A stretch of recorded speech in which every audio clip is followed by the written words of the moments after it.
자, 이번 시간은 소유권에 관한 쟁점 살펴보겠습니다. 소유권, 물권의 일종이 되게 됩니다. 자, 우리 물권이라고 하는 거, 자, 세상의 모든 사람에 대해서 주장할 수 있는 권리, 이런 의미를 가지고 있었고요. 또 물권의 성립이라고 하는 것에선 외부에 대한 공시라는 것이 필요했었죠. 우리가 점유권 파트에서는 사실을 현실적으로 지배하고 있는 상태, 그것이 외부에 대한 공시 수단이 됐던 것이고요. 소유권은 대부분이 등기라고 하는 것을 통해서 외부의 공시가 이루어지게 됩니다. 해서 소유권은 물권, 세상의 모든 사람에 대해서 주장할 수 있는 권리고요. 다만 그 성립 과정에서 원칙적으로 등기라고 하는 것을 통해서 외부의 공시가 돼야지 소유권은 성립을 하게 됩니다. 자, 한편 소유권은 가장 완벽한 형태의 물권이라고 해서 사용수익 그리고 처분할 수 있는 권리인데요. 나중에 이 소유권이라는 개념을 전제로 해서 사용수익 권능을 지배하는 물권을 새롭게 만들죠. 지상권, 지역권, 전세권이라는 개념이 있겠고요.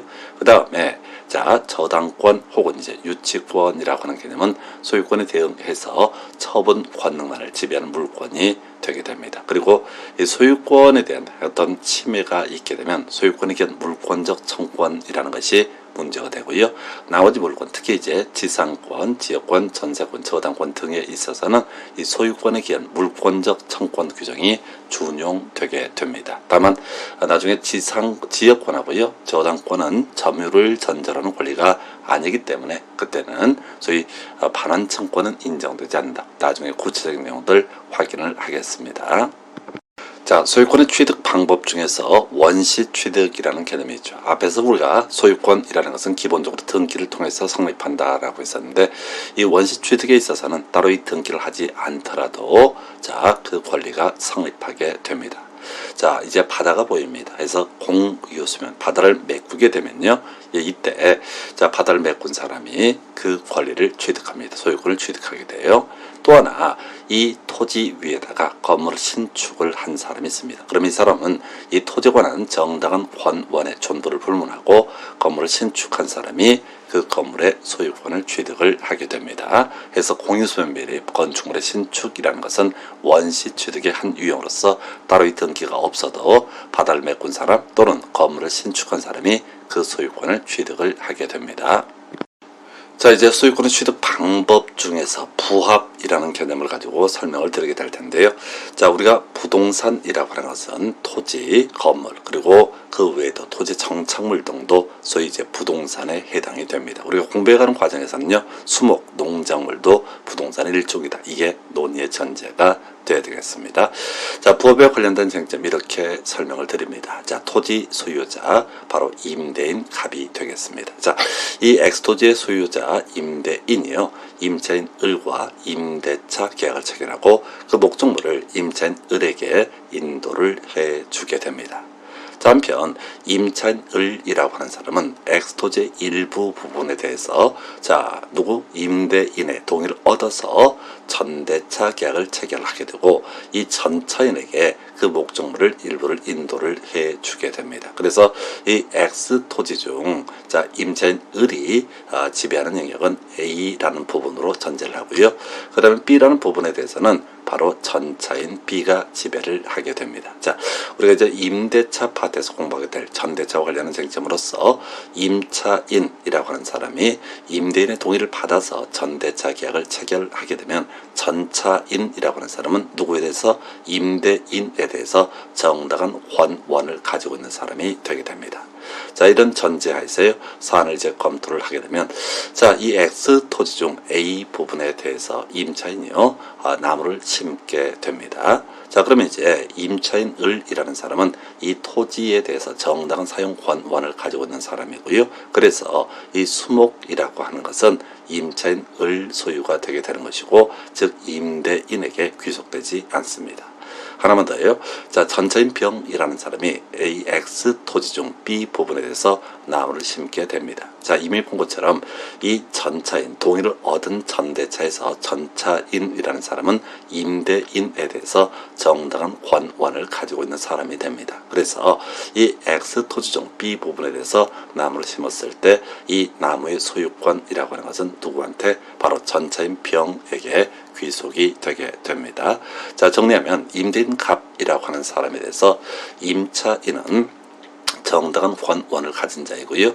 또 동의 있는 전차인 병도 임대인 갑에 대해서 정당한 권원을 갖는 자이기 때문에 이 문제에 자, 나무들이 임대인 소유 것이 아니라 각각 정당한 권원을 가지고 있는 사람에게 그 소유권이 귀속이 되게 됩니다. 자, 이번 비슷한 케이스가 될 텐데 소위 이제 부합에 관한 개념 비교해가면서 설명을 드리고 있습니다. 자, 사안 보니까요, 임대인 갑이라고 하는 사람이 임차인 을에게 X토지 전부에 대해서 임대차 계약을 체결하고 목적물을 인도를 해주게 됩니다. 한편 임차인 을이라는 사람은요, 전차인 병과 임대인 갑의 동의를 얻지 아니하고 소위 전대차 계약을 체결을 하고 그 부분을 전차인 병에게 인도를 해주게 됩니다. 이때 이제 문제의 부합이라는 개념이 문제가 될 텐데요. 자, 임대인 갑과 임차인 을 사이에서만 보게 되면 임차인은 이 X토지를 사용할 권능이 있습니다. 그런데 동의를 얻지 않고 전대차 계약을 체결한 전차인 병이라는 사람은요, 임대인과의 관계에서 정당한 권원을 가진 어떤 이용권을 가지고 있다고 볼 수가 없어요. 앞에서 이제 동의를 얻은 전대차에서 전차인이라는 사람은 임대인과의 관계에서 정당한 권원을 가지고 있는 사람에 대비해서 이렇게 동의 없는 전대차에서 전차인은 임대인과의 관계에서 정당한 권원을 갖지 못한 사람입니다. 자, 이런 전제에서 임차인 을이라는 사람이 X 토지 중 A 부분에 대해서 나무를 심게 됩니다. 그러면 이것은 정당한 권원에 의해서 식목이 이루어진 것이기 때문에 토지 소유권에 부합하지 않습니다. 그런데 X토지 중 B 부분에 대해서 전차인, 자, 전차인은 동의 없는 전차인이라고 전제했으니까 어떻다? 임대인과의 관계에서 정당한 권원이 없는 자가 됩니다. 자, 그렇게 해서 이 B 부분에 대해서 전차인 병이 나무를 심게 되면요, 임대인에 대해서 전차인은 그 권리를 주장할 수 없습니다. 자, 부합이라고 하는 거, 토지에 나무가 심어졌을 때 그 나무를 심은 사람이 정당한 권원이 없다라고 전제가 되게 되면 이것은 자, 토지 소유권에 부합한다. 즉 나무의 소유권은 토지 소유권에 달라붙게 된다. 그래서 결과적으로 X토지 중 B 부분에 동의 없는 전차인이 심은 나무의 소유권은요, 바로 토지 소유자인 임대인에게 귀속이 되게 됩니다. 자, 그래서 정리하면 어떤 토지 위에 나무가 심어지게 됩니다. 정당한 권원에 의해서 나무를 심은 경우에는 그 정당한 권원을 가진 자가 소유권을 갖게 될 것이고요. 정당한 권원 없이 나무가 심어지게 되면 이때는 토지 소유권에 그 나무의 소유권이 귀속이 되게 된다. 정리해서 A 토지의 수목의 소유권은 정당한 권원을 가진 임차인 것이 될 것이고 B 토지 부분의 수목의 소유권이라는 것은 정당한 권원 없이 심어졌기 때문에 토지 소유자인 임대인이 이 나무의 소유권을 갖게 됩니다. 자, 이제 부합에 관련된 개념에서 약간 확장된 개념을 설명을 드리도록 하겠습니다. 자, 이미 논의한 것처럼요, 어떤 토지 위에 누가 나무를 심었다라고 했을 때 그 나무를 심은 것 자체가 나름의 정당한 권원, 지금 이제 임대차라든가 지상권이라든가 나름의 권원에 의해서 나무를 심게 되면 그 나무의 소유권이라고 하는 것은 정당한 권원을 가진 자에게 귀속이 됩니다. 자, 이 사안에 있어서는 약간 다른 개념이 될 텐데요. 토지 소유자 갑이 있게 됩니다. 이 토지 소유자가 이 X 토지에다 나무를 심었습니다. 그럼 당연히 토지 소유자 것이 되겠지요. 토지 소유자 수목의 소유권은 토지 소유자에게 귀속이 되게 됩니다. 자, 그런데 이 수목에 대해서요, 나무에 대해서만, 땅은 빼놓고 나무에 대해서만 자, 수목 매수인 을과 매매 계약을 체결하게 됩니다. 그러면 이때 소유권 누구한테 귀속이 되게 될 것이냐?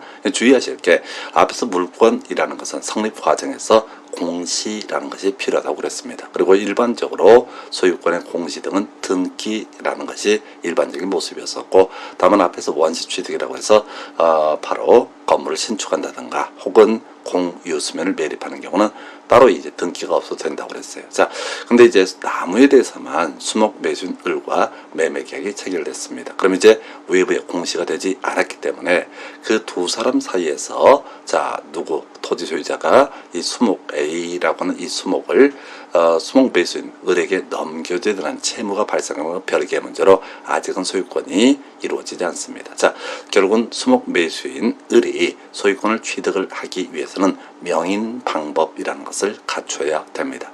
자, 옛날에는요, 나무에다가 이름을 새겼다고 그래요. 그래서 이걸 명인이라고 얘기를 합니다. 자, 근데 지금으로 생각하면 아주 간단하죠. 자, 이 나무 앞에다가 이 수목 A의 소유자가 을이다 라고 하는 플랜카드를 붙이게 되면 그때는 이걸 우리가 명인이라고 부르게 됩니다. 그래서 자, 이 산 만약에 을 명의로 명인 방법이 이루어지게 되면 X토지의 소유권이라는 것은 갑에게 있을 것이고요. 그 다음에 이 수목 A의 소유권은 명인 이루어진 후에는 수목 매수인 을에게 귀속이 될 것이고, 명인이 이루어지기 전에는 바로 토지 소유자 갑의 것이 되게 된다라고 해서 소위 이제 물권의 공시 수단으로서 자주 쓰이는 방법은 아닌데 명인이라는 개념을 설명을 드렸고요. 이렇게 토지의 부합물이라 할지라도 일정한 수목 같은 경우는 명인 방법을 통해서 독자적인 소유권의 객체가 될 수가 있습니다. 자, 이번에는 앞에서 논의했던 명인 방법 관련한 것 좀 확장된 모습을 보도록 하겠습니다. 자, 토지 소유자 갑이 있고요. 이 사람은 X 토지의 수목 A를 보유하고 있던 사람입니다.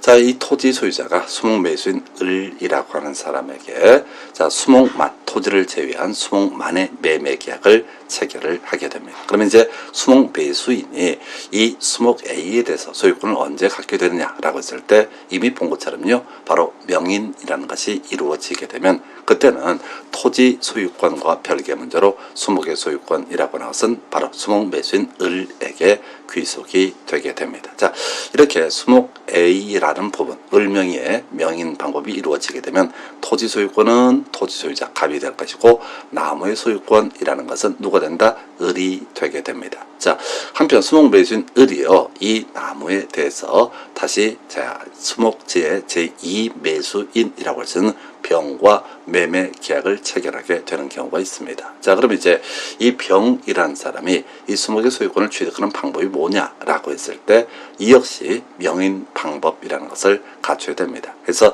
자, 등기라는 게 나중에 이전기 이런 형식으로 이루어지듯이 이 수목 매수인 을과 수목의 제2 매수인 병 사이에 수목 A에 대한 매매 계약 체결한 후에 결과적으로 병 명의에 자, 명인이 이루어지게 되면 이 문제 수목 A의 소유권은 누구한테? 병에게 귀속이 되게 됩니다. 자, 이 선을 정리하게 되면 이런 식이죠. X토지의 소유권이라는 것은 여전히 토지 소유자 갑이 가지고 있다. 자, 그런데 이 X토지에 있던 수목 A에 대해서 수목 매수인 을에게 매매계약 체결하고 명인까지 이루어지게 되면 수목 매수인 을에게 나무의 소유권은 귀속이 되게 된다. 한편 병과의 관계를 따져 물었을 때 병명의 명인 전에는 여전히 수목 매수인 을에게 소유권이 귀속이 될 텐데 병명의 명인 후에는 수목의 제2 매수인 병에게 소위 뭐가 가능해진다? 소유권이 이전되게 된다라고 해서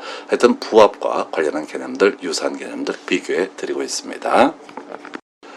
자, 토지에 존재하고 있는 나무라고 하는 것은 기본적으로 토지 소유자 것이 되게 됩니다. 물론 이미 앞에서 본 것처럼 정당한 권원에 의해서 수목을 식재한 사람, 심은 사람이 있다면 그 사람 정당한 권원을 가진 사람이 토지의 소유권과는 별개의 문제로 나무의 소유권을 갖게 됩니다.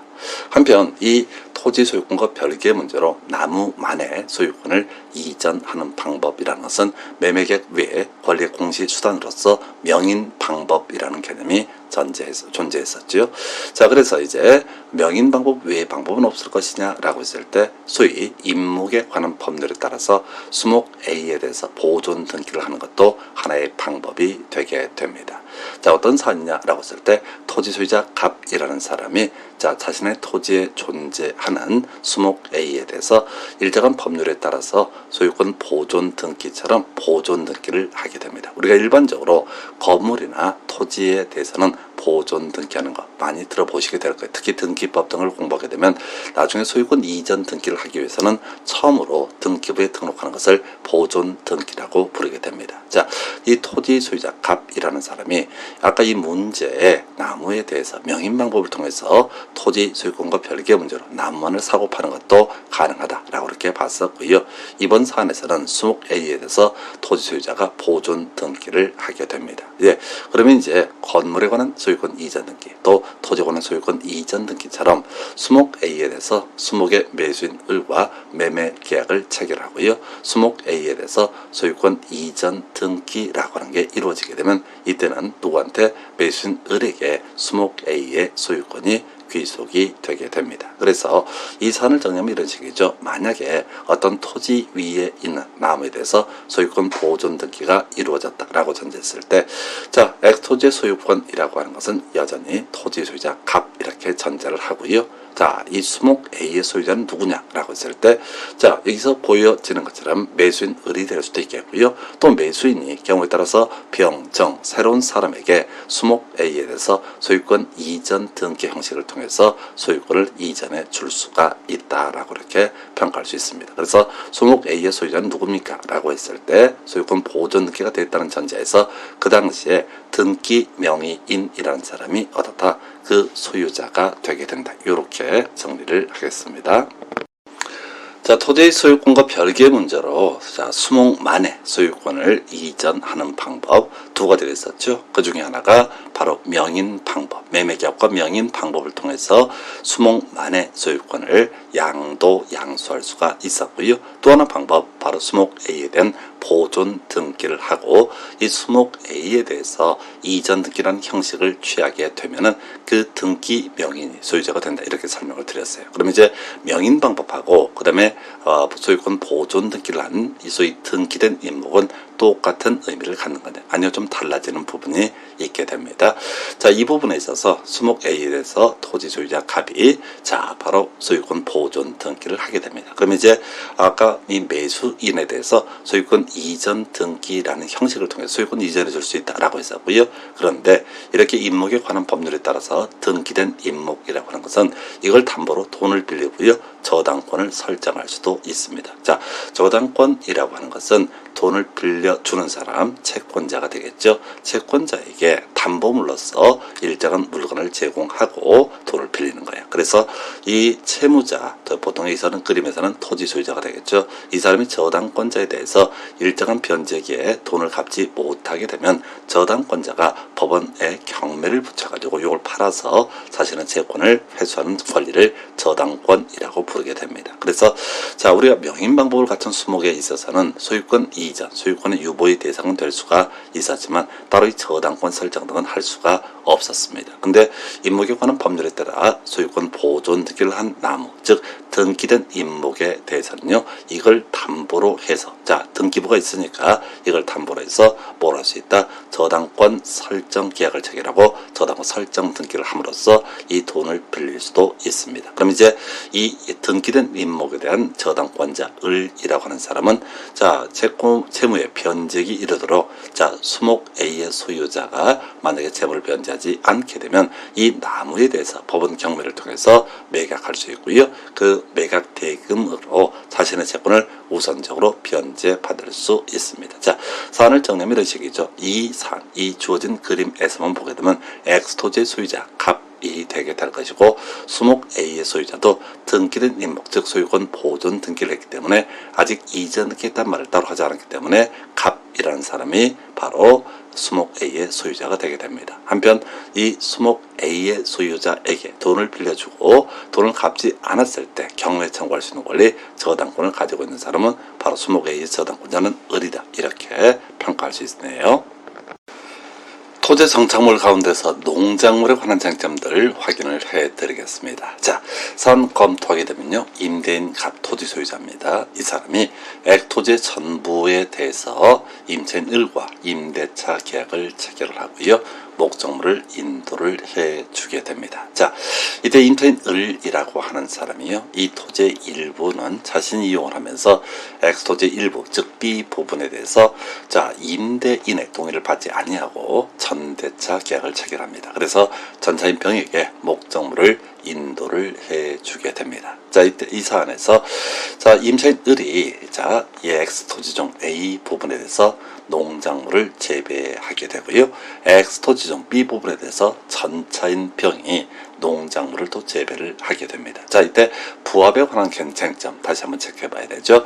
자, 토지의 소유자라고 하는 사람, 정당한 권원 없이 앞에서 공부했던 수목, 또 지금 논의하는 농작물의 재배가 있다라고 하게 되면 원칙적으로 다 토지 소유권의 부합이 이루어지게 됩니다. 그래서 사안을 검토하면 이런 식이죠. 임차인 을이라는 사람이 A 부분에 농작물을 재배했을 때 임차인 을은 임대인과의 관계에서 정당한 권원이 있기 때문에 토지 소유권에 농작물 소유권이 부합되지 않습니다. 그래서 이 X 토지 중 A 부분의 임차인, 정당한 권원을 가진 임차인이 재배한 농작물의 소유권은 임차인에게 귀속이 되게 됩니다. 한편 동의 없는 전대차라고 얘기하면 전차인은 임대인에 대해서 정당한 권원을 가지고 있던 자가 아닙니다. 그래서 임차인 병이 B 토지, X 토지의 B 부분에 대해서 농작물을 재배하면 정당한 권원 없이 식재된 농작물이기 때문에 기본적으로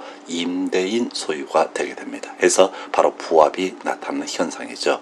자, 정리하게 되면 A 토지 농작물 소유권은 임차인 을에게 귀속이 됩니다. 한편 B 토지 농작물 소유권은요, 기본적으로 임대인 소유로 봐야 됩니다. 그런데 우리 판례에서 문제 삼았던 것이 이 농작물이 수확기에 이르게 된다, 즉 성숙기에 이르게 된다라고 하게 되면 정당한 권원이 없는 사람이라 할지라도 농작물을 재배한 사람이 그 농작물의 소유권을 갖게 됩니다. 그래서 성숙기 후 또 수확기 후에 이르게 되면은 전차인 병이 바로 B 토지에 식재된 농작물의 소유권을 갖게 됩니다. 다만 이 만약에 전차인 병, 정당한 권원이 없는 자가 이 토지에 대해서 농작물을 재배했을 때 농작물 소유권을 갖는 건 별개의 문제로 토지의 사용 수익에 관한 이익, 소위 이제 부당 이득으로 볼 수 있기 때문에 이 부당 이득은 임대인과 토지 소유자에게 반환을 해야 합니다. 자, 이게 이제 부합이 되는 경우와 부합이 되지 않는 두 가지 경우의 수를 체크를 해봤습니다. 자, 이번에는 토지의 정착물 가운데서 건축물에 관한 부분을 살펴보도록 하겠습니다. 자, 임대인캅이라는 사람, 토지 소유자입니다. 이 사람이 X 토지 전부에 대해서 자, 임차인 을과 임대차 계약을 체결하고요, 이 목적물 토지를 인도를 해주게 됩니다. 자, 동일하게 이제 검토를 해보기 위해서 임차인 을이라는 사람이 이 X 토지 중 일부 B 부분에 대해서 임대인의 동의를 받지 아니하고 자, 전대차 계약을 체결하고 전차인에게 그 B 부분에 인도를 해주게 됩니다. 자, 그러면 이 문제의 토지의 사용수익 권능에 관한 관계를 보게 되면 임차인 을이라는 사람은 임대인과의 관계에서 정당한 권원을 가진 자가 될 것이고요. 그 다음에 전차인 병이라는 사람은 동의 없는 전대차이기 때문에 임대인 갑과의 관계에서 정당한 권원이 없는 자가 되게 됩니다. 자, 그랬을 때 임차인 을이라는 사람이 X 토지 중 B 부분을 제외한 A 부분에 대해서 건축물의 건축을 하게 됩니다. 자, 그 다음에 전차인 병이라는 사람이 동의 없는 전차인입니다. 이 사람이 X 토지 중 B 부분에 대해서 또 건물을 신축을 하게 됩니다. 자, 그랬을 때 이 건물의 소유권이라는 것이 토지 소유권에 부합할 것이냐라고 했을 때 이미 한번 간단하게 체크해 드린 바가 있었죠. 그래서 건물이라고 하는 것은 이 토지에 대해서 정당한 권원이 있고 없고를 불문하고 바로 건물을 신축한 사람이 그 소유권을 갖게 됩니다. 그래서 이 토지 소유자는 여전히 누가 될 것이다? 갑이 되겠지만 이 건물 X 토지 중 A 부분에 지어진 건물에 대해서는 임차인 을이 소유권을 가지게 될 것이고 X 토지 중 B 부분의 건물에 대해서는 전차인이 신축을 했기 때문에 전차인이 그 소유권을 가지게 됩니다. 자, 그래서 건물이라고 하는 것은 정당한 권원이 있든 없든 간에 토지 소유권에 부합하지 않는다, 이렇게 정리할 수 있겠습니다. 자, 이번에는 건물과 관련된 부합에 대해서 살펴보도록 하겠습니다. 자, 건물 소유자 임대인이 될 것이고요. 이 임대인 갑이라는 사람이 자신의 건물 X건물 전부에 대해서 임대차 계약을 체결하고요. 임차인 을에게 인도를 해주게 됩니다. 자, 근데 이때 임차인 을이라는 사람이 임대차 기간 중에 건축물을 일부 증축을 하게 됩니다. 자, 그리고 이것은 분리될 수가 없는 상태에 이르게 됩니다. 그러면 이제 증축된 부분을 포함을 해서 이 X 건축물에 관한 소유권은 누구한테? 임대인에게 귀속이 되게 됩니다. 앞에서 우리가 정당한 권원의 존재가 없을 때 수목이나 농작물을 원칙적으로 토지 소유권에 부합한다라는 개념과 유사한 것이죠. 자, 건물에 관한 부분, 증축된 부분은 떼낼 수가 없는 거예요. 그래서 기본적으로 건물 소유자가 증축된 부분의 소유권을 갖게 됩니다. 다만 임차인이라고 하는 사람은요, 이 건물에 증축된 부분에 대해서 임대인에 대해서 부당이득 반환 청구라는 형식을 통해서 임대인이 날로 먹은 부분에 대해서 부당이득 반환 청구를 할 수가 있습니다. 자, 소유권 취득 방법 중에서 승계 취득에 관한 개념을 살펴보도록 하겠습니다. 승계 취득이라고 하는 건 구권리자의 권리가 신권리자에게 이전되는 것을 가리켜서 바로 승계 취득이라고 부르게 됩니다. 사안 검토하면요, 매도인 갑이라는 사람이 있습니다. 매수인 을과 X 토지의 매매 계약을 체결을 하게 됩니다. 또는 이제 X 토지에 대한 증여 계약을 체결도 무방해요. 자, 그랬을 때 이 매수인이 소유권을 취득하게 되는 시기는 언제냐라고 했을 때 소유권 이전 등기라고 하는 것이 이루어져야지 매수인은 소유권을 취득할 수 있습니다. 따라서 설령 매매 계약을 체결했다라고 할지라도 매수인 명의로 소유권 이전 등기가 이루어지기 전에는요, 소유권 자체는 누구한테? 매도인에게 귀속이 되게 됩니다. 자, 한편 여기서 약간 응용 들어갈 것이, 만약에 매매 계약을 체결한 사안에서 매수인이 매매 대금을 모두 매도인에게 지급을 다 한 사안입니다. 그리고 매도인이 자신의 등기 명의를 매수인에게 넘겨주기 전이다 라고 했을 때, 이때 매수인에게는 과실수취권이라는 개념이 발생하게 됩니다. 무슨 얘기냐?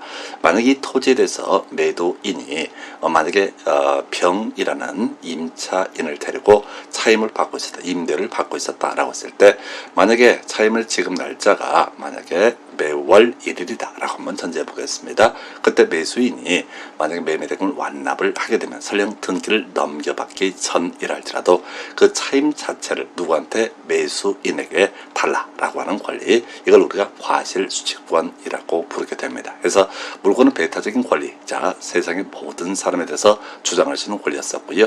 이때 소유권이라고 하는 것, 등기라고 하는 것을 통해서 외부의 공시가 되게 됩니다. 따라서 소유권을 취득하기 위해서는 반드시 소유권 이전 등기가 이루어져야지 소유권 이전의 효력이 발생하고요.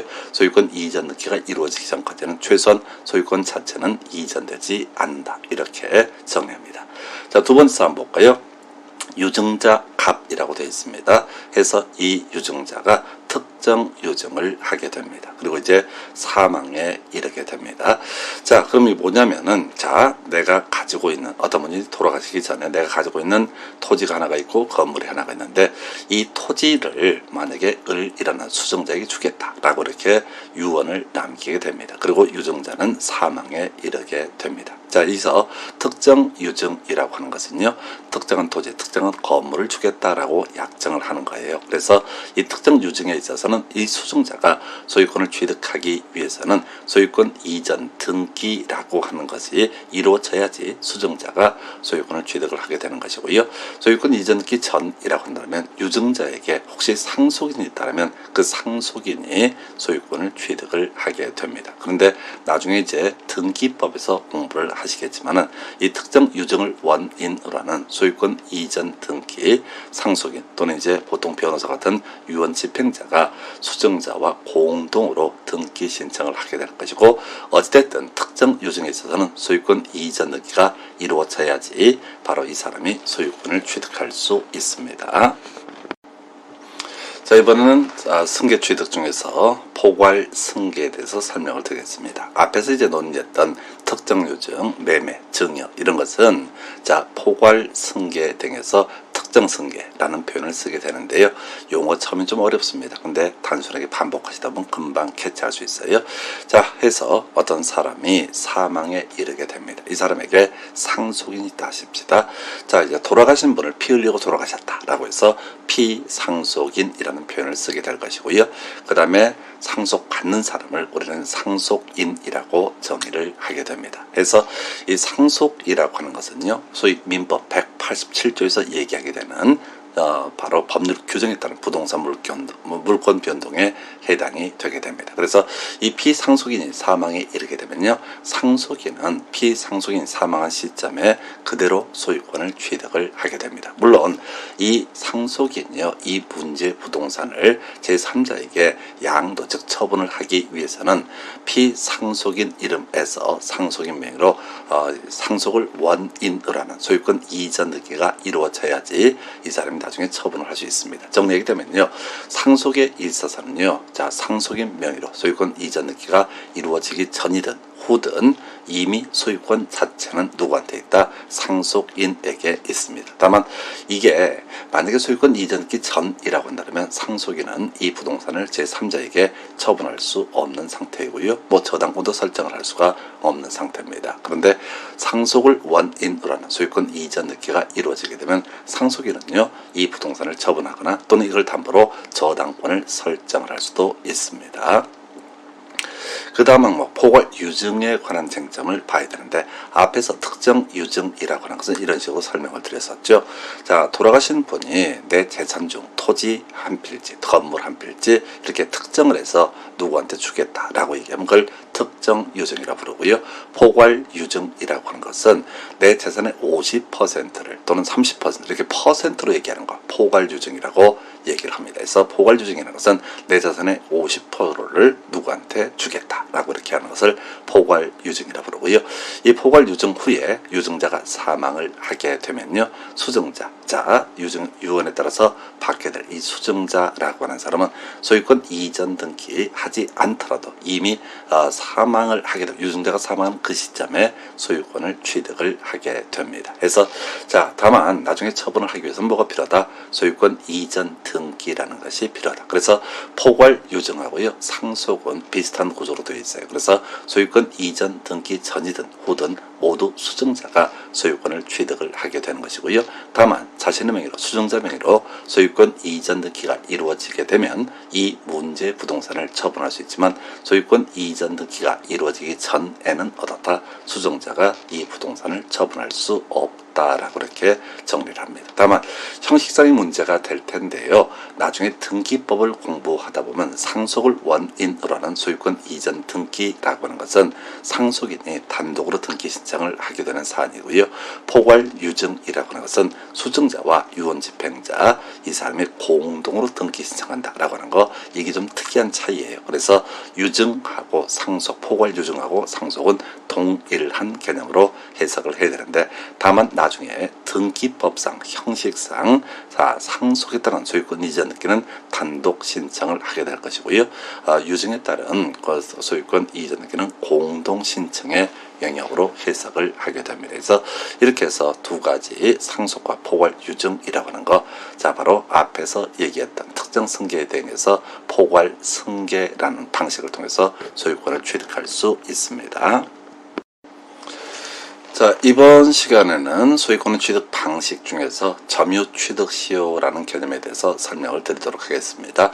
자, 우리가 이제 원시 취득이라는 게, 자, 공유 수면의 매립이 있었고요, 건물의 신축이라는 개념이 있었고요, 그리고 부합이라는 개념도 원시 취득으로 해석을 하게 됩니다. 자, 그런데 이 점유 취득 시효도요, 우리 민법에서는 원시 취득의 일종으로 해석을 해요. 다만 깔끔하게 다른 것과 다르게 깔끔한 느낌이 들지 않는 것이 일반적인 모습이 되겠습니다. 자, 사안 검토하겠습니다. 매도인 갑이라는 사람과 매수인 을 사이에 자, 매매 계약이 체결이 되게 됩니다. 지금으로부터 20년 전쯤이 되겠습니다.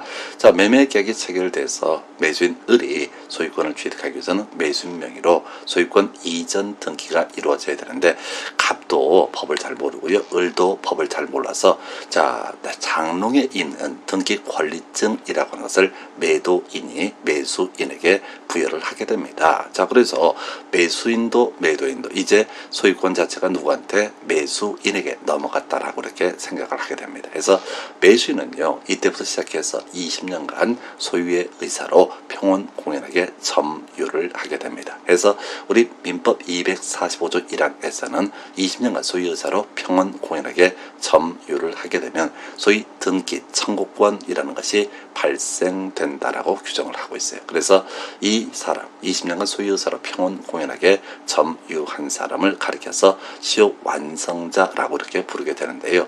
이 시효완성자는 지금 민법 규정에 따라 발생한 등기 청구권을 시효완성 당시에 등기 명의인에게 행사를 할 수 있습니다. 이때 시효완성 당시에 등기 명의인이라고 하는 것은 매도인이 되는 경우도 있을 테고요.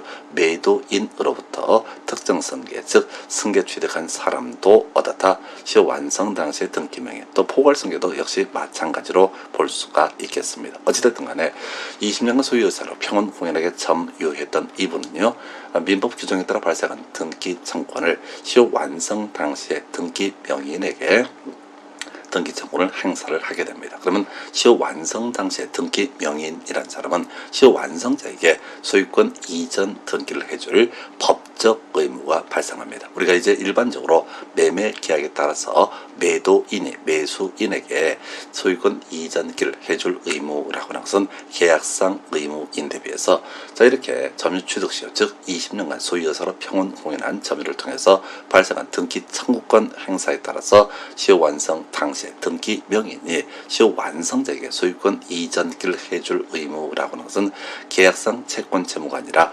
바로 민법 규정에 따른 법적 의무라고 볼 수가 있습니다. 그래서 시효완성자의 등기 청구권에 대해서 만약에 시효완성 당시에 등기 명의인이 소유권 이전기에 협력을 하게 되면요, 그때는 시효완성자가 등기를 통해서 등기가 실행이 됐을 때 소유권을 취득할 수 있습니다. 그래서 문제인 거죠. 지금 20년간 소유의사로 평온공연에게 점유를 했다 할지라도, 즉 등기 청구권이 발생했다 할지라도 시효완성자 명의로 등기가 넘어오기 전까지는 시효완성 당시에 등기 명의인이 원칙적으로 소유자가 되게 됩니다. 자, 이렇게 해서 등기를 넘겨받게 되면 시효완성자가 그때 소유권을 취득하는 것이 아니라요, 좀 특이해요. 소유권 취득한 시기는 점유를 개시한 때, 즉 20년 전으로 소급해서 소유권을 취득을 하게 됩니다. 그래서 자, 20년 전에 소급해서 소유권을 취득했다는 얘기는 시효완성자가 중간에 임대차 계약을 제3자와 체결을 해서 만약에 차임을 받아왔었다라고 한다면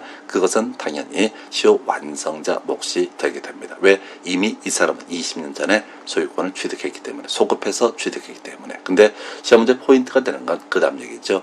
시효 진행 중에 등기 명의인이 제3자에게 돈 빌리고요, 저당권, 소위 이제 근저당권이라는 게 우리 시험에 떴는데, 우리 공부할 때는 근저당권, 저당권 다 같은 저당권의 일종으로 생각하시면 됩니다. 어찌됐든 간에 시효 진행 중에 등기 명의인에 의해서 근저당권 설정 등기 등이 있다라고 전제하게 되면 시효 완성자가 점유를 개시한 때부터 소유권을 취득한다라고 하지만은 기존의 근저당권 설정 등기는 유효한 것으로 해석을 하게 됩니다. 자, 이 법리상 깔끔하진 않는데 사유에서 혼란을 막기 위한 거예요. 만약에 자, 소유권 취득 시기를 점유를 개시한 때라고만 규정을 하게 되면 시효 완성 당시에 등기 명인 등이 돈 빌리고 저당권 설정했던 것은 다 무효가 되는 문제가 터지게 돼요. 그래서 만약에 이렇게 점유를 개시한 때부터 소유권을 취득한다라고만 규정을 해석을 해버리게 되면 자, 국민은행 같은 은행에서 난리가 나는 거죠. 왜? 당연히 등기부를 보고 돈을 빌려줬는데 이 저당권 등기가 무효다라고 해버리면 경제 질서가 완전히 무너지게 될 겁니다. 그래서 우리 판례에서는 시효 진행 중에 등기 명의인에 의해서 설정된 근저당권 설정 등기 이런 것은 다 유효한 것으로 본다. 그래서 이렇게 근저당권이 설정된 부동산에 대해서 시효 완성자가 등기 청구권 행사를 통해서 소유권을 취득하게 되면은 이 근저당권이라는 것을 더 아는 상태에서 소유권을 취득하게 되는 것이다. 이렇게 평가할 수 있어요. 그래서 이 점유취득 시효라고 하는 것은 어찌됐든 20년 전으로 소급해서 소유권을 취득을 하기 때문에 소위 뭐로 본다? 원시 취득의 한 종류로 보게 되겠고요. 다만 이때 소유의 의사로 하는 점유, 평온공연한 점유는 우리 민법에서 추정되기 때문에 자, 이 시효 완성자는 등기 청구를 주장하기 위해서 딱 한 가지 20년 동안 점유했다라는 사실만 입증을 하면 됩니다. 이게 이제 소유권 취득 방법 중에서 점유 취득 시효라는 개념이 되겠습니다.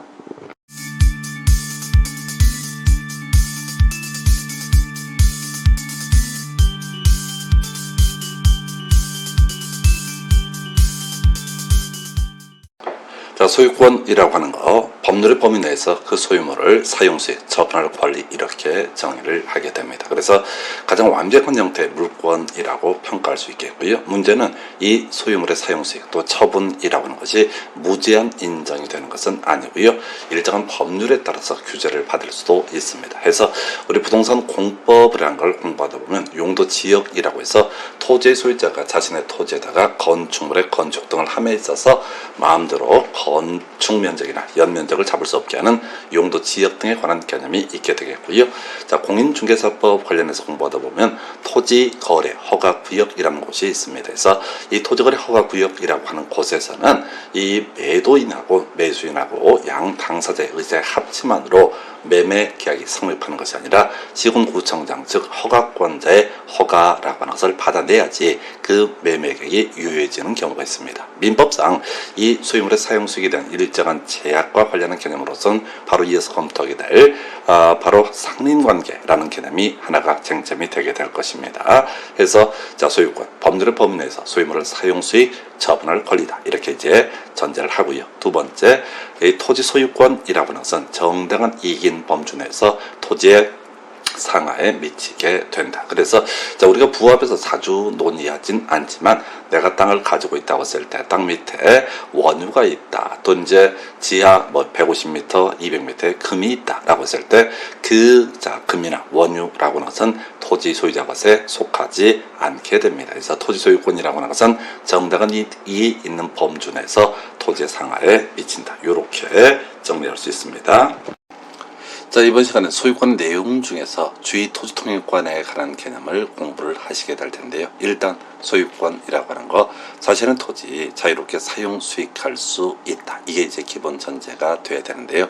문제는 어떤 토지가 있고요. 이 토지의 일부가 토지에 다른 연결된 부분이 맹지라고 하는 것이 있는 경우가 있습니다. 그래서 맹지라는 것은 도로와 접하지 아니한 토지로서 원칙적으로 건축을 할 수 없는 토지를 의미하게 됩니다. 자, 이 맹지의 소유자 입장에서는요, 큰 도로에 공로에 접하기 위해서 통행로가 필요한 경우가 있습니다. 그래서 이 통행지 소유자라고 하는 사람이 만약에 이 맹지 소유자와 뒤에서 공부하시게 될 지역권 설정 계약에 합의를 해주고 지역권 설정 등기를 하게 되면 맹지 소유자는 이 문제 토지에 대해서 통행로를 다 확보를 해서 도로와 다닐 수 있습니다. 그런데 이제 문제가 되는 게 만약에 이 통행지 소유자가 이 지역권 설정에 합의를 해주지 않게 되면 맹지 소유자는 아예 건물을 못 짓게 되는 거냐라고 했을 때, 자, 이 통행지 소유자의 사용수익 권능이라는 게 무제한 인정되는 것은 아니죠. 그래서 우리 민법에서는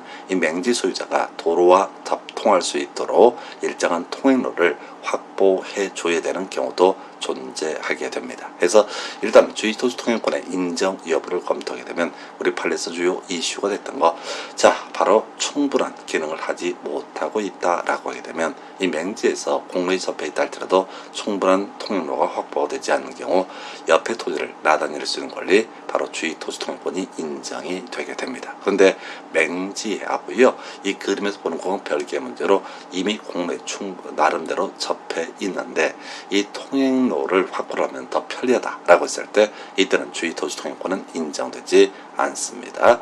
자, 만약에 이제 주의토지통행권 확인 청구 소송, 맹지 소유자가 법원에 소송을 제기를 할 거예요. 여기에서 주의토지통행권이 확정이 되게 된다. 법원의 확인 판결을 통해서 인정이 되게 된다 라고 했을 때, 그러면 이 통행로 폭을 어디까지 인정할 것이냐라고 했을 때, 이것은요, 공로에 출입할 수 있을 정도이면 족하다 라고 이렇게 봤었고요. 다만 장래 토지 이용상을 꼭 고려할 필요는 없다. 지금 당장 나다닐 수 있을 정도면 충분한 것이고 장래 토지 이용까지 고려할 필요는 없다라는 것이 판례 태도가 되겠습니다. 자, 중요 출제 포인트가 될 것 중에 하나가 지료라고 하는 것이 되겠죠. 그래서 맹지 소유자가 통행지를 가로질러서 도로와 접하고 있습니다. 남의 땅 쓰고 있는 것이죠. 통행지 소유자는 일정한 범주 내에서 이 맹지 소유자를 위해서 통행로를 열어줄 의무가 있는 건 별개의 문제로 지료라고 하는 것은 원칙적으로 유상이 되게 됩니다. 근데 특수한 경우가 있어요. 토지 분할 때문에 전체 토지 중에 일부가 토지 분할 때문에 이렇게 맹지가 된 경우에는 무상의 주의 토지 통행권을 가질 수 있습니다. 그러면 시험에 출제되는 쟁점이 뭐냐라고 했을 때 이렇게 토지 분할로 무상의 주의 토지 통행권을 가지고 있는 사람, 이 그림에서는 맹지 소유자가 되는 거죠. 이 사람이 무상의 주의 토지 통행권을 가지고 있는 상태에서 이 문제 토지를 제3자에게 양도한다라고 했을 때 이것을 양수한 사람은 이제는 통행지 소유자에게 지료라고 하는 것을 지급을 해야 된다라고 하는 거, 이게 바로 유상에 해당이 된다라는 개념이 중요 출제 포인트가 되게 됩니다. 자, 그렇게 해서 소유권의 내용 중에서 상린 관계와 관련해서 주의 토지 통행권 이 정도 개념으로 정리를 하셔야 되고요. 자, 상린관계 중 담장 설치 청구권에 관한 개념을 설명을 드리도록 하겠습니다. 자, 토지가 존재합니다. 자, 두 개의 토지, A 토지라고 하는 것과 B 토지라고 하는 것이 존재하는데 이 중간에 담장이나 경계표 등이 설치되지 아니한 경우가 있습니다. 그랬을 때, 이웃하고는 토지 소유자에 대해서 한쪽의 토지 소유자가요, 바로 담장 설치 청구라고 하는 것을 할 수 있습니다. 이때 담장 설치 청구라고 하는 것은요, 단순히 부탁하는 개념이 아니라 소위 민법상 형성권이라고 해서 담장 설치 청구를 하게 되면 상대방은 어떻다 협력할 의무가 있다 해서 정리하면 이런 식이죠. 이웃하고는 토지 소유자, 인지 소유자로부터 통상의 담장 설치 청구를 받은 토지 소유자라고 하는 사람은 바로 이 담장 설치에 협력할 의무가 있게 됩니다. 자, 한편 이렇게 담장을 설치한다라고 했을 때 설치 비용이라고 하는 거, 다 경계표 담의 설치 비용은요, 쌍방이 절반에서 부담한다라고 이렇게 되어 있어서 설반 이렇게 이제 끊어서 외우겠고요.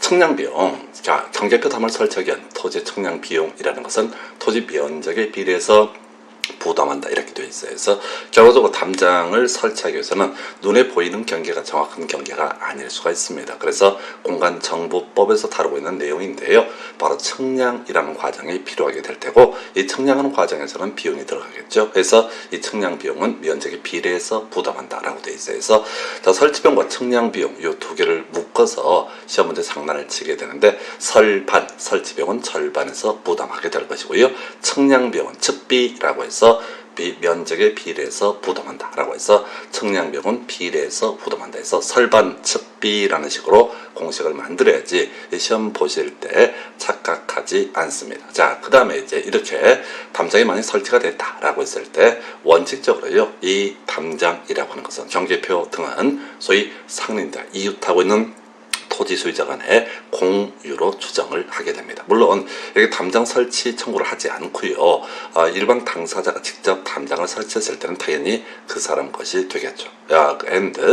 지금 공유로 추정한다라고 되어 있는데 원래 뒤에서 공부하게 될 공동소유 중에서 지분권이 인정, 등기부에 표시가 되는 그런 공동소유를 공유라고 부르게 될 것이고요, 일반적으로 공유에 있어서는 소위 분할 청구라고 하는 것이 허용되게 됩니다. 그런데 이렇게 담장은 그 분할을 해서 뭐겠습니까? 그래서 분할 청구는 허용되지 않는다. 이렇게 정리를 하겠습니다. 그래서 담장 설치 청구권, 출제 빈도 상당히 높은 것 중에 하나가 되겠습니다. 자, 이번에는 이격 건축이라는 개념에 대해서 설명드리겠습니다. 상린관계 중에서 제일 마지막 최근에 시험에 나왔던 주제가 이격 건축이라는 개념인데요. 자, 두 개의 토지가 있습니다. 그리고 이 경계라고 하는 것이 있겠지요. 이 두 개의 토지에 경계에 너무 붙여서 건물을 짓게 되면 옆의 토지 소유자에게 피해를 줄 수가 있습니다. 그래서 우리 민법에서는 건물을 축조하는 경우 특별한 관습이 없으면 경계로부터 반 미터, 즉 0.5m 이상의 거리를 두어서 건물을 축조하도록 규정을 해놓고 있습니다. 자, 그런데 만약에 A 토지 소유자라고 하는 사람이 이 B 토지와의 경계에서 반 미터 이상의 거리를 두지 않고 건물을 축조하게 됐을 때 원래 B 토지 소유자라고 하는 사람은요, 뭘 주장할 수 있냐면 변경 청구라든가 철거 청구를 할 수 있습니다. 앞에서 담장 설치 청구했을 때 상대방 따라야 할 의무가 있듯이, 자, 지금 건물을 짓는 사람이 B 토지 소유자 입장에서 봤을 때 A 토지 소유자가 0.5m 이상을 경리하지 않고 건물을 짓고 있다면 변경 청구할 수 있고요. 철거 청구를 할 수 있으면, 자, 이 A 토지 소유자는 변경 또는 철거를 해야 될 의무가 있습니다. 다만 우리 시험에서 이슈가 되는 것은 이것에 대한 특례 조항으로서 이격거리 규정에 위반해서 건축에 착수한 후 1년 경과, 포인트는 뭐가 되겠어요? 1년 경과라고 하는 게 포인트가 되겠죠. 그래서 1년 경과하거나 혹은 건물이 완성이 되어버렸다. 둘 중에 하나죠. 그래서 만약에 건물 짓는데 6개월 만에 다 완성이 되어버렸다라고 했을 때 B 토지 소유자의 입장에서는 A 토지 소유자에게 변경 혹은 철거 청구는 할 수가 없고요. 손해배상만 청구할 수 있습니다. 쟁점은요. 1년 경과했을 때 완성됐을 때 1년 경과 혹은 완성 둘 중에 어느 하나의 요건을 충족을 하게 되면 설령 이격거리 규정에 위반된다 할지라도 손해배상만 청구할 수 있다 해서 사실 우리가 진짜 외워야 되는 건요. 손해배상만 청구할 수 있다라는 개념이 되겠습니다. 자, 상린관계 네 번째 주제로서 가지, 뿌리의 제거라는 개념이 있게 됩니다. 그래서 자, A 토지, B 토지 두 개의 토지가 있게 되겠고, 예를 들어서 B 토지 소유자가 자신의 토지에다가 나무를 심게 됩니다. 수목을 식재하게 됩니다. 자, 그랬을 때 이 가지가 B 토지에 있는 이 수목의 가지가 A 토지로 넘어가거나 뿌리가 만약에 A 토지로 넘어가게 되면 경우에 따라서 A 토지의 소유자는 피해를 받을 수 있습니다. 그래서 자, 먼저 가지의 제거라고 하는 것을 검토하면 인접지의 수목가지가 경계를 넘어섰을 때 그 소유자에 대해서 바로 A사는 B 토지의 소유자가 되겠죠.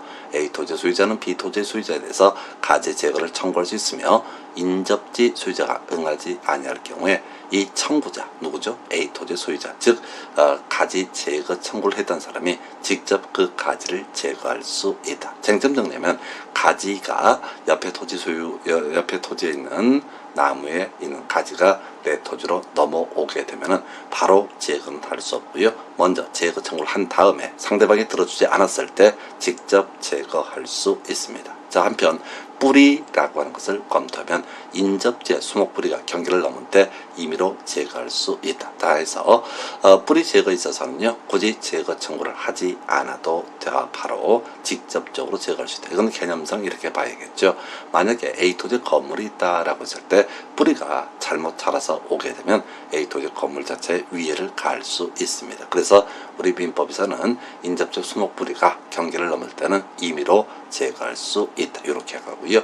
그래서 가지 제거는 한번 제거 청구한 다음에 제거할 수 있고, 뿌리는 물어볼 필요 없이 바로 제거를 할 수가 있다. 이렇게 정리합니다. 자, 소유권이라고 하는 것은 물권이라고 말씀을 드렸습니다. 그래서 세상의 모든 사람에 대해서 자신의 소유권, 사용수익, 그리고 처분 권능을 주장할 수 있다. 이렇게 전제가 됐었죠. 그런데 이 소유권 행사에 방해가 있게 된다라고 했을 때 그때 반환 청구, 방해 배제 청구, 방해 예방 청구 등을 행사할 수 있습니다. 자, 그래서요, 이 소유물의 반환 청구권부터 먼저 사안 검토합니다. 소유자 자신 소유의 물건을 정당한 권원 없이 점유자에 대해서 소유물의 반환을 청구할 수 있다. 이렇게 정의를 하네요. 그래서 일단은 소유물의 반환 청구권이라고 하는 것은 소유자만 행사할 수 있는 권리가 되겠습니다. 그래서 소유자가 아닌 사람은 소유물의 반환 청구권 행사할 수 없습니다. 두 번째, 설령 소유자라고 할지라도 정당한 권원에 의해서 점유하고 있는 사람에 대해서는 반환 청구권을 행사할 수 없습니다. 따라서 정당한 권원, 예를 들어서 지상권을 가지고 있는 자다 또는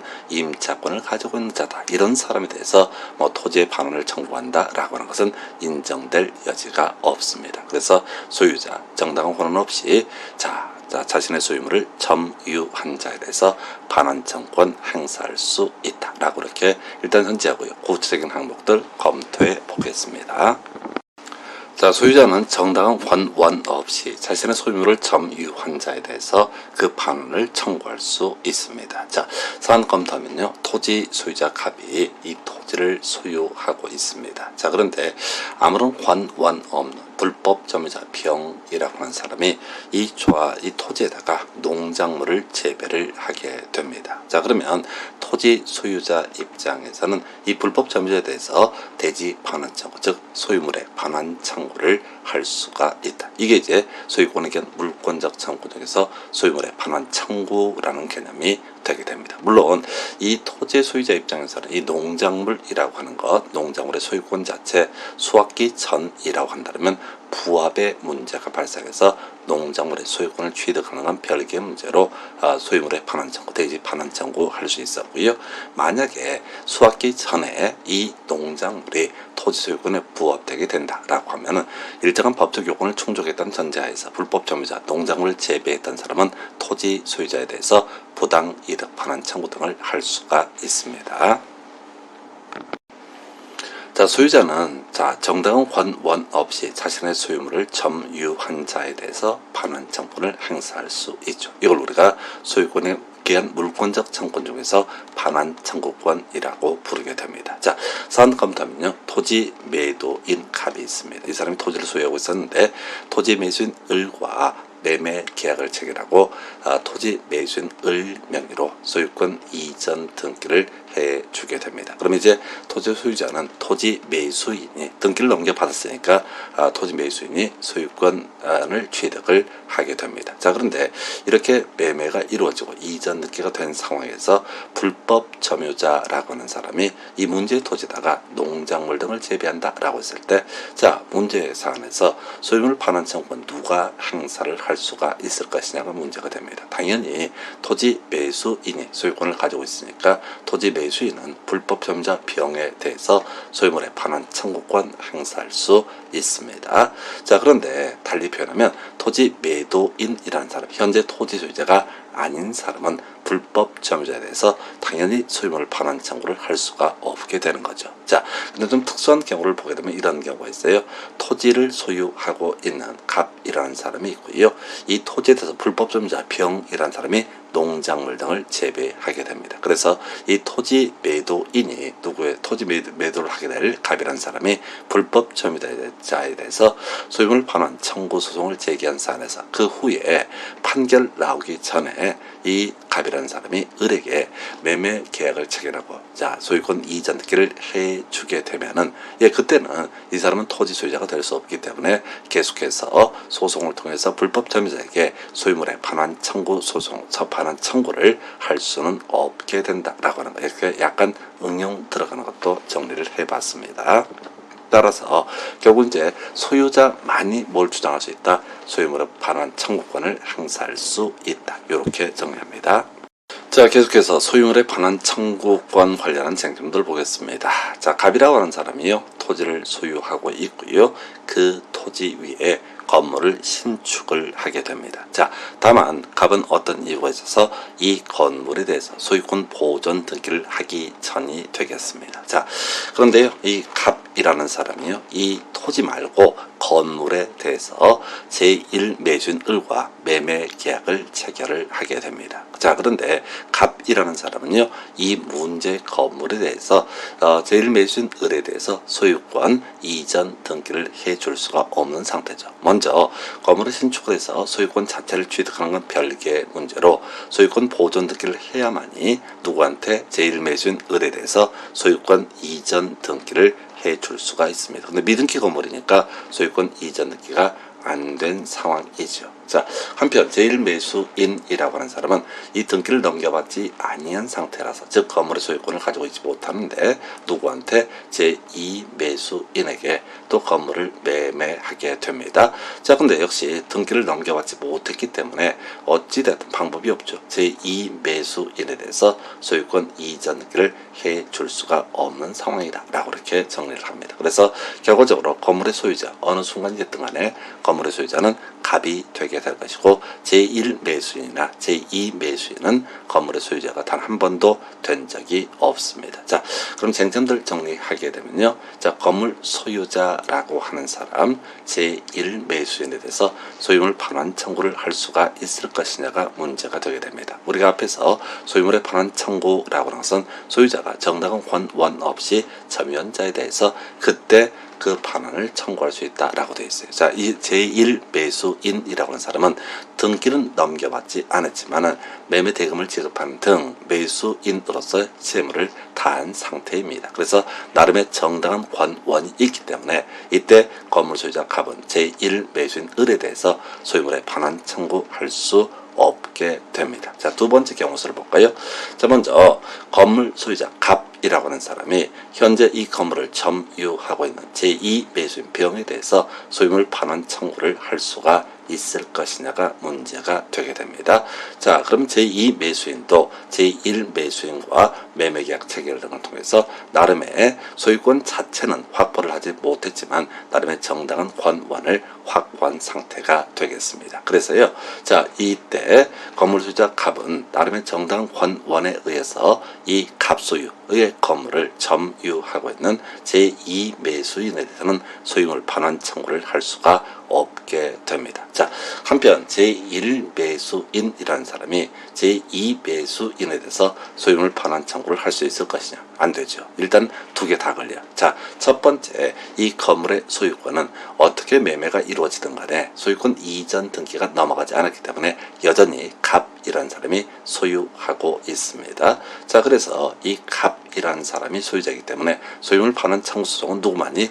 소유자만이 행사할 수 있죠. 자, 제1 매수인은 소유자가 아니기 때문에 소유물의 반환 청구할 수 없게 될 것이고, 두 번째, 제2 매수인, 나름의 대금 지급하는 등 이 것을 사용할 수 있는 권한, 나름의 정당한 권원이 있기 때문에 역시 정당한 권원이 있어서 또 뭐 할 수 없다? 소유물의 반환 청구를 할 수가 없다. 이렇게 정리를 합니다.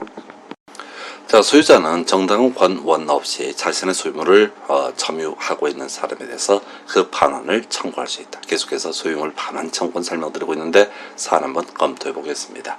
자, 토지 소유자 갑이라는 사람이 자신의 토지에다가 건물을 신축을 하게 됩니다. 자, 이 건물을 신축을 하게 되면 이 사람은 소유권 보존 등기를 하지 않더라도 건물에 대한 소유권을 가지게 됩니다. 그래서 이 건물 소유자 갑이라고 하는 사람이 건물에 대해서 건물 임차인 을과 건물 임대차 계약을 체결하고요. 그 다음에 인도해 주게 됩니다. 자, 그럼 이제 건물 임차인이라고 하는 사람이 이 건물을 사용 수익할 권능을 가지고 있는데요. 가서 보니까 병이라고 하는 사람이 불법적으로 건물을 점유하고 있는 상태입니다. 이때 법률관계 검토를 한번 해보겠습니다. 일단 사안 자체를 검토해 보실 때 건물 소유권이라는 것은 누구한테 있다? 갑에게 귀속되게 된다. 즉 을이라는 사람은 당연히 어떻다? 바로 자, 소유권 자체는 가질 수가 없다. 그러나 갑과의 관계에 있어서 나름의 정당한 원을 가지고 건물을 사용할 권능이 있는 것이죠. 한편 병이라는 사람은 건물을 불법으로 점유했다라고 했으니까 나름의 정당한 권한은 절대 없는 사람이 되겠습니다. 자, 그래서 이 사안을 가지고 하나하나 분석을 해보게 되면 첫 번째, 자, 소유물의 반환 청구 소송 반환 청구 누가 할 수 것이냐? 당연히 누가? 소유자가 하게 될 것인데, 문제는 건물 소유자 갑이라는 사람이 나름의 정당한 권원을 가지고 있는 건물 임차인에 대해서는 어떻다? 소유물 반환 청구를 제기할 수 없게 되죠. 청구를 할 수 없게 됩니다. 자, 또 하나 검토해 볼 것이 건물 소유자라고 하는 사람. 이 사람은 건물의 불법 점유자에 대해서는 당연히 정당한 권원 없이 점유하고 있기 때문에 건물 소유자 갑이 건물을 불법 점유하고 있는 병에 대해서 뭘 주장할 수 있다? 바로 소유물의 반환 청구를 할 수가 있습니다. 한편 자, 이 건물을 사용 수익할 권능을 가지고 있는 건물 임차인이라고 하는 사람, 자, 자기가 임대차 계약을 체결해서 이 건물을 사용하려고 하는데 벌써 병이라서 불법적으로 점유를 하고 있는 이런 상태예요. 자, 그러면 이 임차인이라고 하는 사람이 건물의 불법 점유자에 대해서 소유물의 반환 청구할 수 있을 것이냐? 당연히 허용되지 않죠. 왜? 건물의 소유권은 여전히 누구한테 있다? 바로 토지 소유자이자 건물 소유자인 갑에게 있기 때문에, 즉 소유자가 아니기 때문에 건물 임차인은 건물의 불법 점유자에 대해서 바로 소유물의 반환 청구하는 것은 허용되지 않습니다.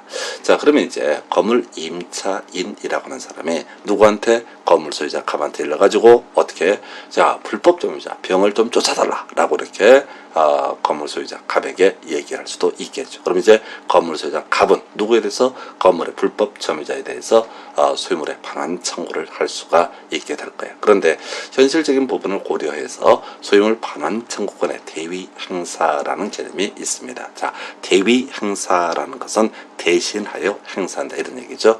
건물 임차인 을이라는 사람은 건물 소유자 갑을 대위해서 건물의 불법 점유자 병에 대해서 소유물의 반환 청구권 행사할 수 있다. 여기서 주의하실 게 건물 임차인이 건물 소유자 갑을 대위해서 소유물의 반환 청구를 하게 되면은 이때는 자, 이 건물의 불법 점유자라는 사람은 누구한테 토지 소유자이자 건물 소유자인 갑에게 그 소유물을 반환할 의무가 있다. 이렇게 정의를 하게 됩니다. 그래서 자, 물권적 청권 중에서 하나 반환 청구권이라는 개념 이렇게 정리해 봤고요.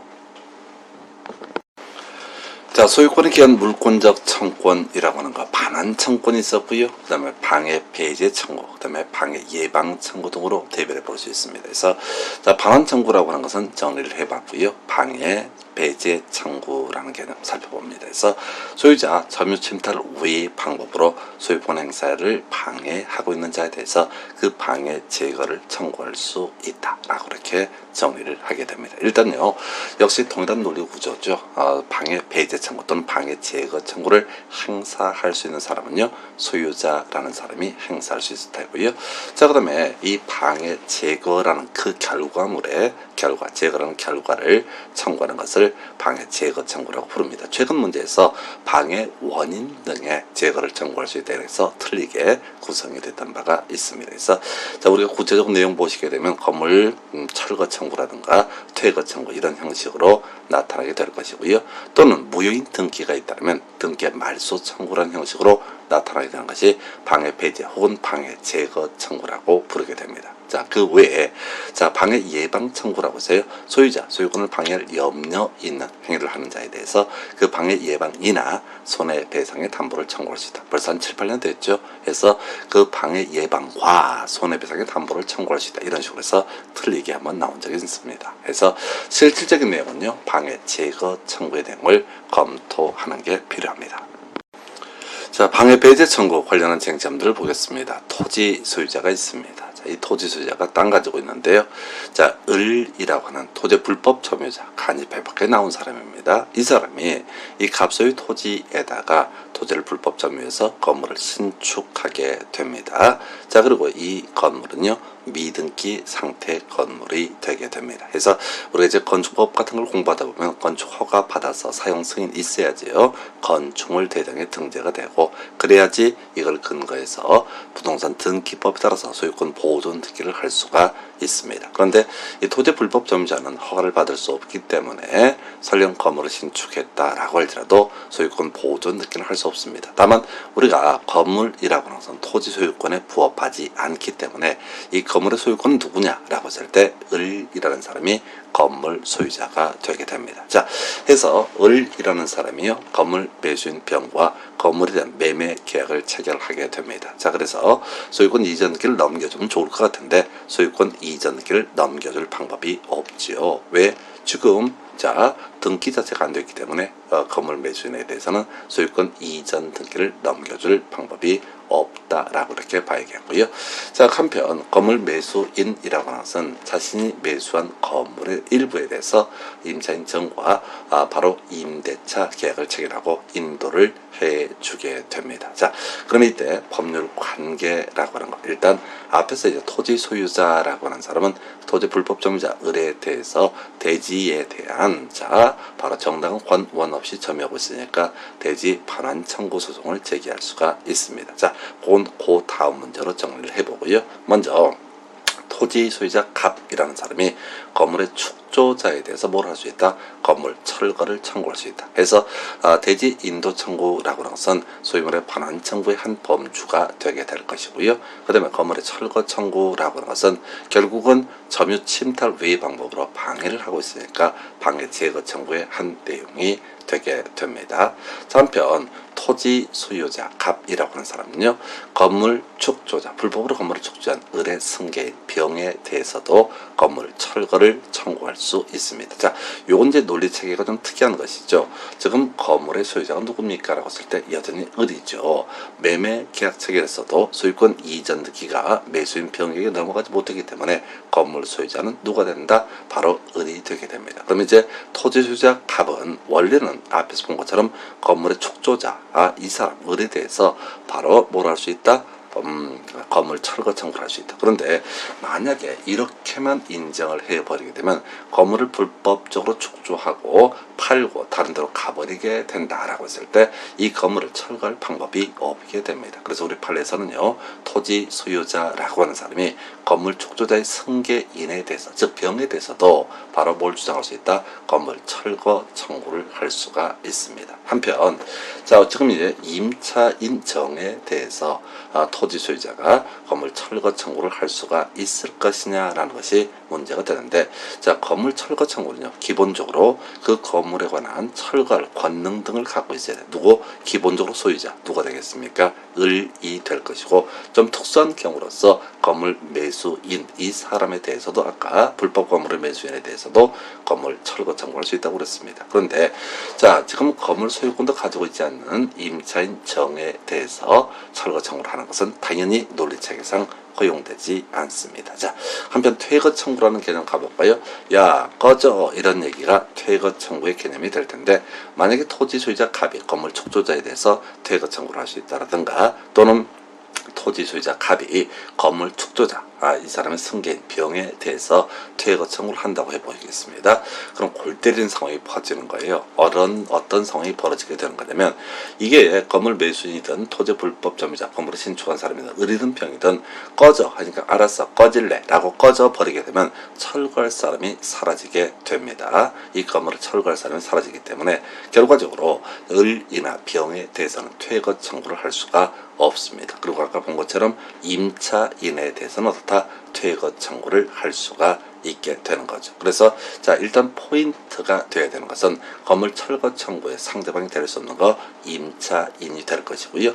퇴거 청구의 상대방이 될 수 있는 것은 바로 임차인이 되게 된다. 해서 이 정도가 바로 방해 폐지 청구의 한 내용이 되겠습니다.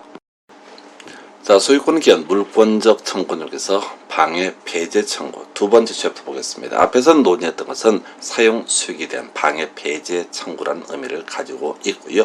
여기서는 이제 처분 권능에 대한 방해 폐지 청구라는 것을 살펴보겠습니다. 자, 토지 소유자 갑이 있습니다.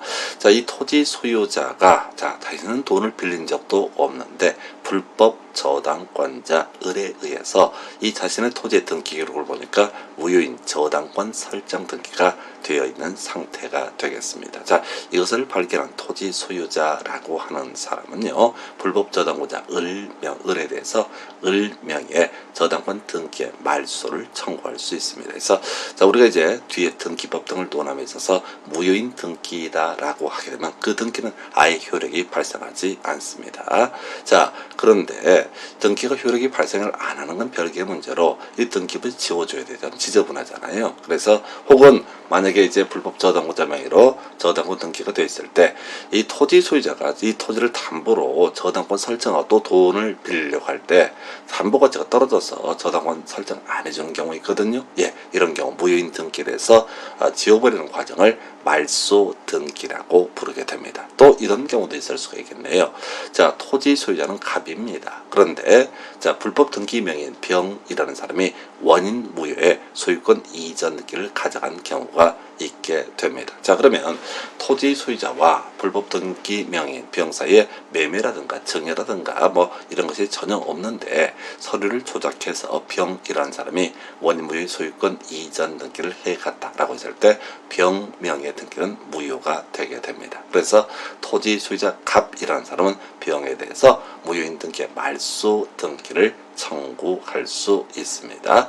자, 한편 이게 이제 등기법 할 때 가끔 나오는 얘기인데요. 또 나중에 부동산 실명법 할 때 필요한 방법인데 이게 이제 병 명의로 넘어간 등기에 말소라는 것도 가능하고요. 형식적으로 진정 명의 회복을 원인으로 하는 소유권 이전 등기, 즉 불법 등기 명의인에서 진정 명의자, 진정한 소유자가 누구냐라고 했을 때 갑으로 봤을 때 갑에게 넘겨주는 진정 명의 회복을 원인으로 하는 소유권 이전 등기, 이런 형식도 가능합니다. 그래서 방해 제거 청구라고 하는 것, 또는 방해 배제 청구라고 하는 것은 사용 수익과 관련해서 건물의 철거 청구 혹은 퇴거 청구, 이런 개념이 있었고요.